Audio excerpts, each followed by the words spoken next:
Welcome to the Thriving Misfits, the podcast where we celebrate resilience, embrace diversity, and challenge norms. I'm your host, Fyiona Yong, and today I'm thrilled to introduce our remarkable guest, Anja Elstner. Originally, Anja is from Germany, and she moved to Singapore in 2002 after graduating in international business. Singapore quickly felt like home for her, and she has lived there ever since. With over 20 years of experience in leadership positions within international corporations, Anja has led diverse multinational teams across the globe, including stints in Hong Kong, India, Germany, Brazil, and of course, Singapore. Anja's passion for travel has taken her to more than 140 countries, enriching her understanding of different cultures and perspectives. In 2019, she decided to take a career break to pursue her dream of traveling the world. But her journey was interrupted by the COVID-19 pandemic, which led her to rediscover her childhood passion of art. Using recycled cardboard, she began creating vibrant artworks, eventually developing her own brand called Art Outside the Box.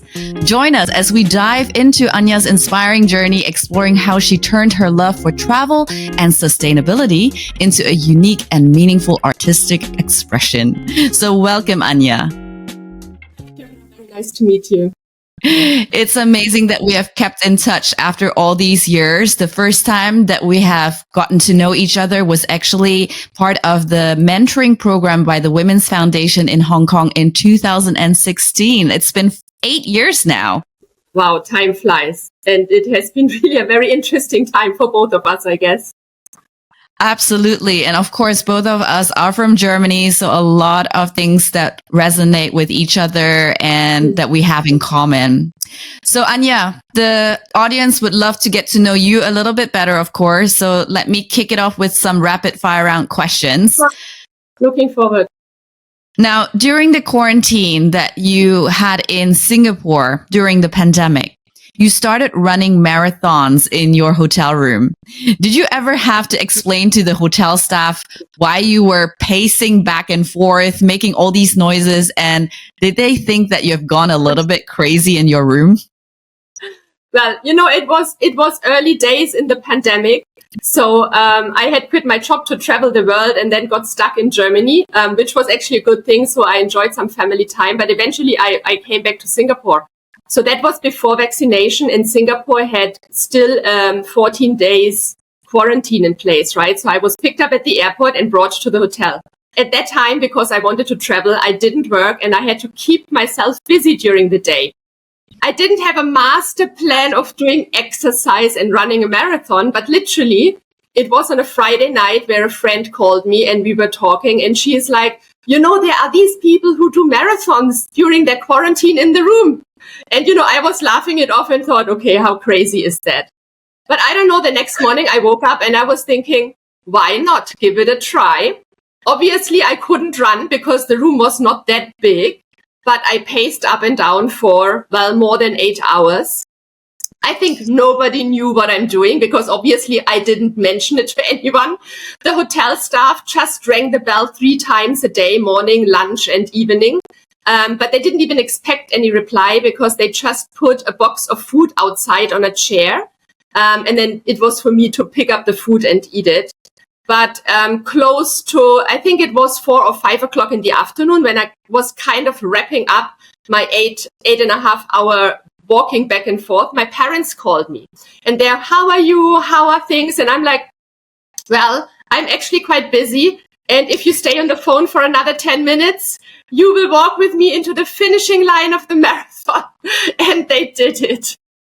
Wow, that's amazing.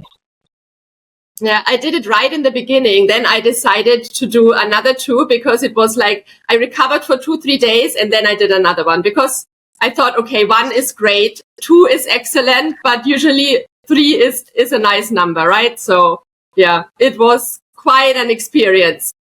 I mean, I've not even ran a regular, I think 10K is the most that I've ran in one row. And I did a 23K trail run in Hong Kong. That was really a great experience. But running 3 marathons within a couple of days, how did your body feel? Yeah. I mean, the body felt very, very tired and exhausted. But, I was literally brisk walking because I was also a bit worried if I really run. First of all, you have to, I think I measured the room. It was kind of 7 to 8 meters long, so not too bad. But if you start to run, by the moment you have some speed, you have to brake again. And obviously I was a bit worried that I will bang against a chair or a bed. And obviously any injury was to be avoided because obviously I was in quarantine and nobody would have helped me. So I had to be a bit careful. It was more actually a mental thing. So basically you have to just think, okay, I'm going to do it. I'm going to finish it. And, usually if you run a marathon, if you are very well trained, it could be 2 hours, 3 hours, maybe 4 or 5. But for me, because I was brisk walking, it was more than 8. So even a friend who is running a marathon and he is a very good runner, he's like, I could never do it because it's way too long. For me, like 3 or 4 hours, it's already too long. So what were you thinking, or what were you doing while you were running around for 8 hours?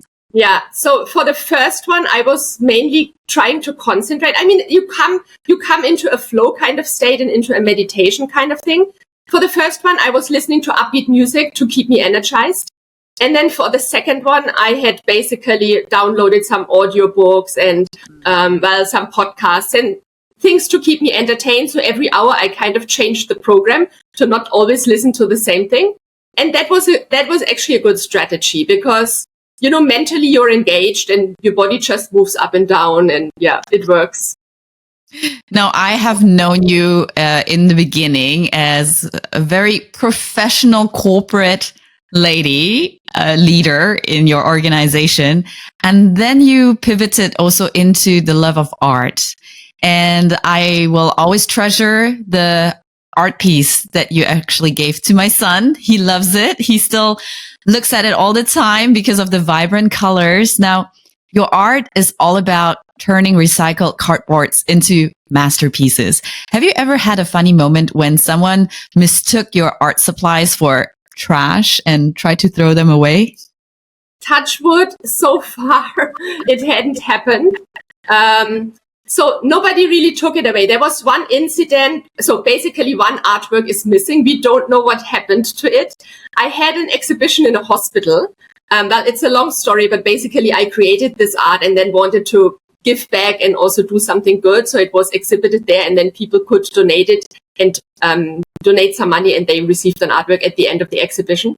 So halfway through the exhibition, and usually my art is abstract. So it's not really, you can't really see anything. But I had a piece of a banana. For whatever reason, I was intrigued and I painted a banana. So one day, the hospital lady contacted me and said, well, there's bad news. And I was already expecting, oh my God, what kind of news does she have? The painting of the banana is gone. So, I don't think anybody took it for trash, but maybe they liked the banana or the glue had come off the wall and it fell down. Until today, we don't know what happened to the banana. The thing I'm actually more concerned about for myself is that I take a cardboard, which I think is trash from somewhere, and it is not. Another funny story happened.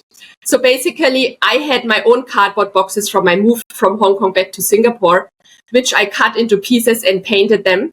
But eventually I was running out. So I had to source for other cardboard, recycled cardboard. So obviously the easiest thing is to go down to the recycling bin where you stay and look for something. So there are 2 big containers, and one container, there was a big roll inside. So basically a soft cardboard rolled up, the one which you use to protect your floor. So I was very excited because obviously I didn't have that type of cardboard before. And because it was nicely rolled up, I was thinking, is this a trash or is it not a trash? But it was in the trash bin. And there was nobody there because it was in the evening and I just took it, right? And I cut it up and it was really big pieces. I never painted on these big pieces before. And by rolling it open, coming to the end of that huge roll, there was a secret message on the cardboard. And the cardboard said, this is not a rubbish. This cardboard belongs to the cleaner. Oh. By then it was too late, right? Because I had cut it up. I had painted on it. I mean, I felt really bad. and well, had a nice word with the cleaner and said, okay, well, in the future, he actually put it outside. He never put it in the bin again. I think it was just a big misunderstanding.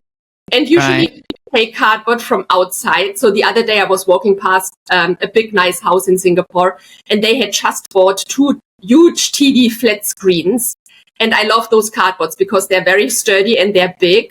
But then I found someone outside of the house, like a person who was working there, and asked if this is a rubbish and if I could take them. So then I feel more comfortable to take the rubbish away, right?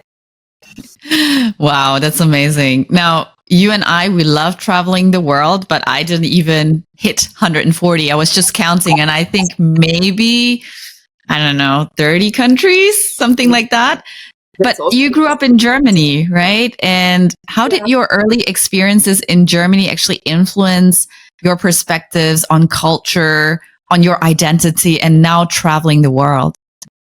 You know, the interesting thing is when I grew up in Germany, I never really thought about it too much because both my parents are German. I grew up in Germany. I grew up in a small city in Bavaria. So basically it was a very German environment at that time. I mean, many, many years ago. We had some people which came from Turkey. We had, of course, the Italian ice cream shop and, you know, these kind of things. But I never really felt that I was not belonging to where I grew up, and that was my identity. I mean, you know, we had like certain customs. We celebrated Christmas, we celebrated Easter, and all the German traditions which you are very familiar with. So I never really thought too much about it. But when I was young, my parents started to travel with me to some neighboring European countries.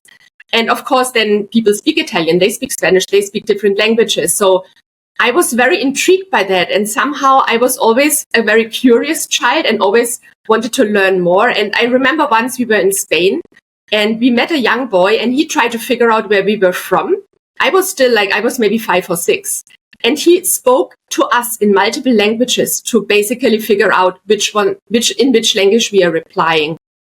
And I can't remember much from my childhood, but this is one of the memories which is so clear in my head. And that again was the inspiration to, number one, learn languages because it opens up so much in a culture. And even if you don't learn the language like very fluently, only if you start by learning 5, 10, 20 words or the basic greetings, it opens the door. It makes such a big difference. And well, from baby steps, you know, I made bigger steps, and then eventually I never really counted the countries until one day I was sitting with a friend and she has traveled a lot as well. And she's like, let's count it. And I'm like, I never did. And even by then, I think we were above 100 already. I mean, this is quite some time ago. And she had been to some which I hadn't been. So together we were like, we really had a very good number already. So yeah, I mean, I started early. I went to England to improve my English because my English was not that great in school, basically. Then I went to New Zealand. I had an exchange there. That was excellent. And I'm still very grateful to those host families, right? At that time, it was not that common. So my New Zealand family hosted me for several months. I had a family in South Africa. So I'm still in touch with both of them. And yeah, even last year, I visited one of my sisters. She lives in Australia now, and I met the parents also. I visited them in New Zealand 2 years back. South Africa was planned, but basically COVID took that trip away. So I still owe my family in South Africa a visit as well.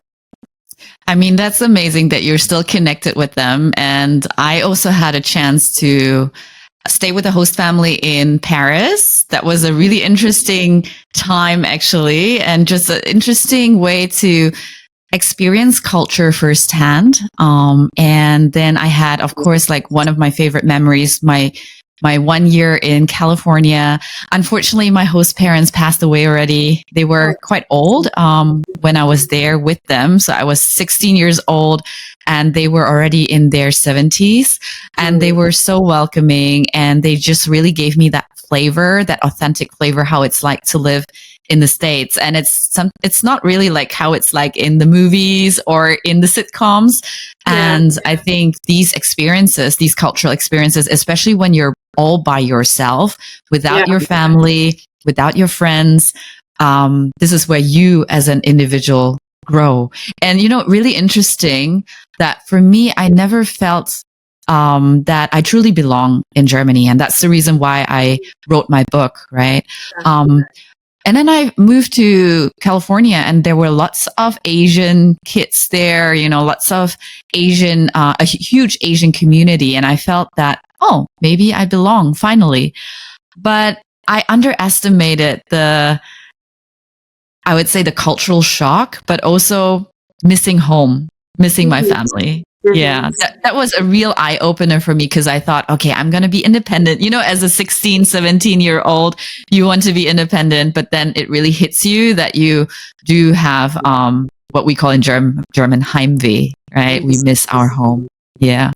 Now you have left Germany for almost 20 years, more than 20 years, right? How does that shape your identity? Being a German, having lived, I guess, almost half of your life now in Asia, how has that shaped your identity? Yeah. I mean, it's a good question. And I never really thought about it in detail because, you just continue with your life and it just evolves. But I think early days when I moved to Singapore in 2002, I mean, I was very young then and people at that time thought I'm an intern and I will go back after 6 months. But then obviously I was not because I had immediately studied after my A-levels and therefore I was at that age already working as a full-time employee. I came with that, of course, how I grew up, right? With that German mindset and how we do things and that you are always a little bit early and that you prepare things in advance and last minute was never really my thing and these kind of things, right? And you continue to do that until you, I wouldn't say hit a roadblock, but until you see that things are done in a different way in different countries and it works as well. And I was always a curious observer and still am today. And, after so many years living in Singapore and being exposed to Asian cultures, but also global cultures, because Singapore is literally a melting pot. You have people from all over the world here. I think I have adapted and I have looked across the border and seen what works in other countries well and adapted these things to be my own. And recently I went back to Germany and I traveled in Germany for 2 months by train because I wanted to re-experience my own country. And then that I would say was the first time where I realized, this is my country. I'm German and I should be very familiar with everything. But there were multiple incidents where I felt, what am I? I mean, I'm not the person who used to live here more than 20 years ago. Obviously, I have changed. And how I look at things, now I compare them to, but in Singapore, we do that differently. So how come it's like that here? And I'm not even talking about cultural things, but way of life or like how bus drivers are managing crowds or how things are managed in the train, how things are managed in the supermarkets, simple things of daily life. Right. I think sometimes we take these little things for granted and then it does hit us. It's completely different, but that's the beauty of traveling. That's the beauty of being in a diverse environment. Was there any challenging moments, especially in your career, because you were managing diverse teams, not only multicultural, but I bet also multi-generational, multidisciplinary. Was there ever a challenging moment that you have faced with regards to culture? Okay. I mean, there's always moments where you feel like, okay, what is that now? And what is the best thing for me, how to manage it, right? And I think the longer you stay here, the more experienced you get. I mean, one thing is if you contribute to yourself, if you are a project team member, right? But if you're then leading the project or if you're leading the team and you're responsible for people in multiple countries, then of course it adds a different dynamic. So one example from my early days, I was sent to different countries to do workshops. And there was one assignment to India where I was supposed to stay for 6 months. That was very interesting to actually deep dive into a culture. But early on, it was within the first 2 years, I was sent to India for a business trip and I had to organize it beforehand, right? So I sent an email, I asked for the details, how to get from A to B and, some help to prepare things. And I hadn't heard anything. And then I sent a reminder, I still hadn't heard anything. So I was really getting a bit nervous because it was like literally a few days into the trip. But lucky in a multicultural company, international company, you have people from all different kind of backgrounds, right? So I asked one of the colleagues from there and said, this is what happened. This is what I do. And I don't know what else to do. And he's like, no, that's very normal. That's how we work. Don't worry. It's still a few more days into your trip. You will get a reply, but maybe 1 or 2 days before your trip, which for me is totally nerve wracking, right? But he was very right. And this is how things work over there. And everything worked out perfectly well. It was just me being nervous and then getting anxious that, it's like, oh my God, they don't even expect me. And when I used to move there and live there, that was a good learning, which I had before, right? But there was multiple other things to learn. And this is how I think I grew naturally. I mean, not on purpose, but you just experience things and then you remember them. And then you see another thing and then you're like, okay, last time it was like that. So maybe now I should be doing this. And then over so many years, sometimes if a new person is coming from Germany to move here and to live here and asking me for tips or advice, sometimes I'm like, I don't even know what to say because you have experienced over more than 20 years so many things. Like, where do you start, right? And what do you document? Yeah, but it's so right. As a German, I don't look like it, but obviously I am. I grew up there.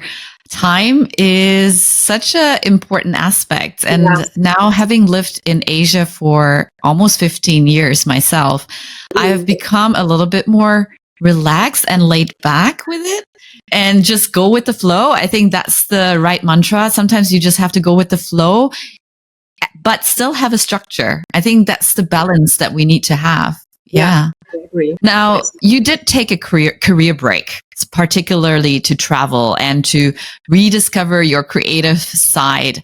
What inspired you actually to start creating art from recycled cardboard materials? Yeah. Okay. So the first career break I took when I moved back from Hong Kong back to Singapore, that was in 2019 in August. In August, I moved back. In September, I took the break. I was planning to take a year to travel because it was always my passion to travel, but I always squeezed in like a week here, 10 days there, right? And I was thinking, if not now, when, right? I mean, because there was always the next job, there was always the next step up or the next team to lead. And I was like, I'm never going to do it. And then at one point you're asking yourself, that is one of the books which I really enjoy, The 5 Regrets of the Dying. Well, a little bit of a dark title, but I was thinking, what would I be regretting? And then I was like, I always wanted to take a break, so I have to do it. And even if the time is not perfect now. So I did that. And then obviously 6 months later, COVID hit. So I was really thinking, oh my God, someone really is pulling my leg here. This is unbelievable. But in hindsight, right, this was the point where then I could rediscover a lot of other things other than travel. Because for me, it was work and travel. These were the main two things in my life. So I was in Germany. I wanted to visit my parents for a week. I mean, luckily, it was a planned 1 week break. So I didn't have to have any problems with canceled flights or coming back. My niece, 3.5 years then, her childcare had closed on the day where I came back. I was in South America, where I had a flight back in the morning. So both of us had nothing to do. So my sister was working. My parents obviously were managing the house. And then, it was the obvious thing that I'm taking care of her. And because during that time, a lot of cardboard boxes were ordered because some shops were not open. And a lot of cardboards literally arrived in our house. And I said, okay, cardboard boxes, go to the playroom for both of us. And my niece is that type. She always enjoys doing things together. So I gave her the cardboard, I gave her the crayon and said, okay, enjoy yourself. And she's like, no, we do it together. You have to support me. So this is basically how it started. And then eventually I moved back to Singapore. I worked again, but my own cardboard boxes from the move, they had this iconic face of a tiger. And when I saw it, I was like, oh, I can't really throw it away. Let me keep them for a while. Something will come up. And this is how then it started. And now I'm on my second career break.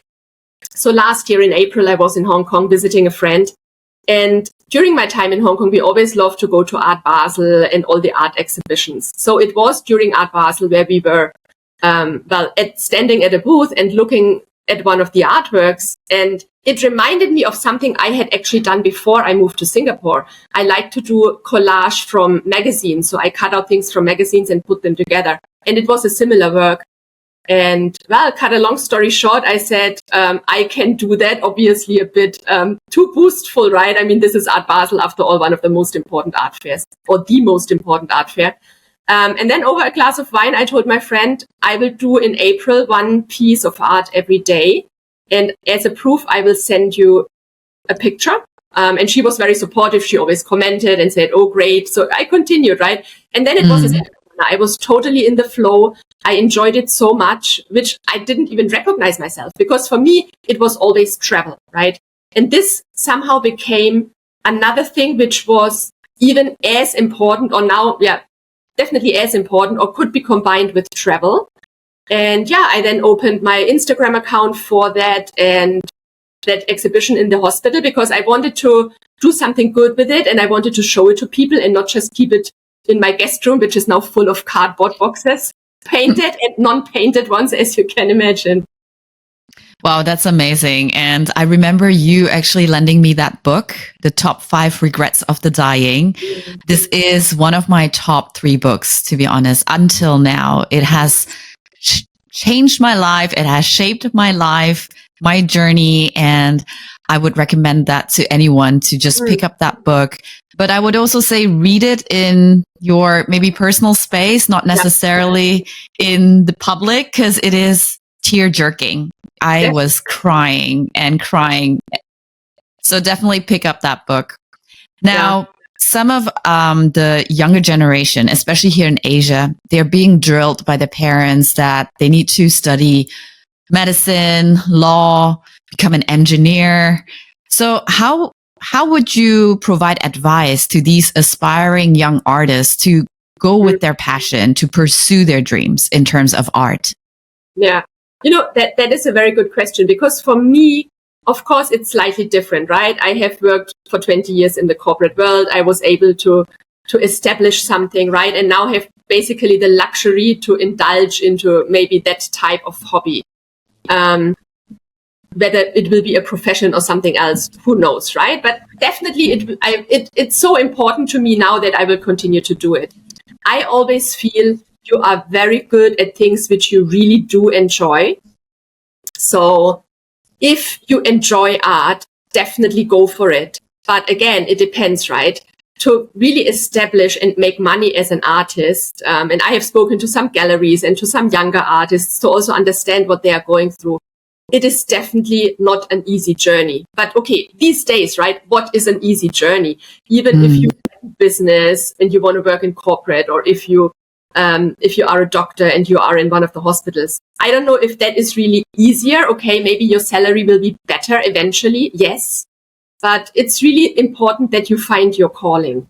And start small, or maybe start, I remember we had that group in Hong Kong about the side hustles. Start as a side hustle.